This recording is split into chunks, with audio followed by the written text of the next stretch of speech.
सन्माननीय नगरसेवक बंडू एकच ऐका, दोन मुद्दे तुम्ही उपस्थित केला त्या सगळ्या विषयांनंतर.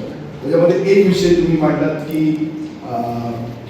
ज्या श्रीधरबाई उद्यानाच्या बाजूला मी त्या ठिकाणी बोटिंग प्रकल्प त्यावेळी गेलेलो होतो आणि त्याचा स्ट्रक्चर आजही तिथे असा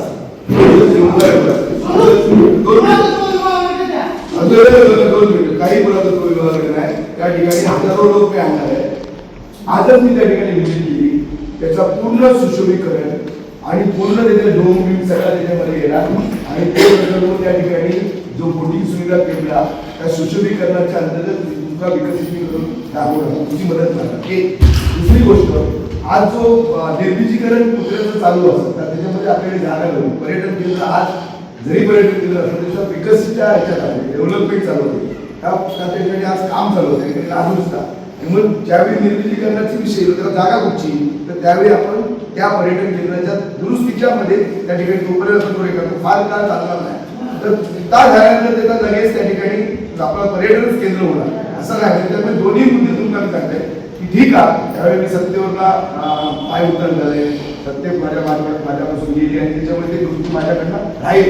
ठीक आहे, परत परमेश्वरने मला संधी दिली, तुम्ही सगळ्यांनी आशीर्वाद दिला, जनतेला आशीर्वाद दिला, आम्ही परत जबाबदारी. तर त्या दोन्ही गोष्टींवर म्हणजे पर्यटन केंद्र सुद्धा निवेशन करणार, त्याचं सुद्धा कालीनीकरण करणार आणि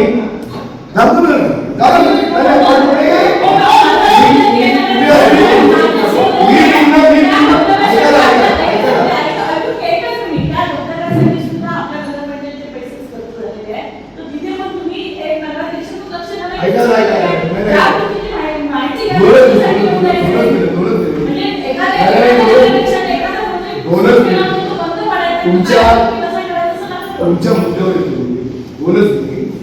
या ठिकाणी जसं पर्यटन केंद्र नव्यानं उभारणार तसं बोटिंग प्रकल्प केंद्र परत एकदा सुशोभीकरण जनतेच्या समोर आणणार, जे काही शिल्लक राहिलेल्या गोष्टी आणणार. त्याच पद्धतीने मी जो तुमच्या काळात विकास झाला म्हणजे तुम्ही केला जे जे प्रकल्प केला काय त्या सगळ्या गोष्टींची मी जाऊन त्या ठिकाणी माहिती घेणार. म्हणजे समजा धबधबा असा मी त्या ठिकाणी जाणार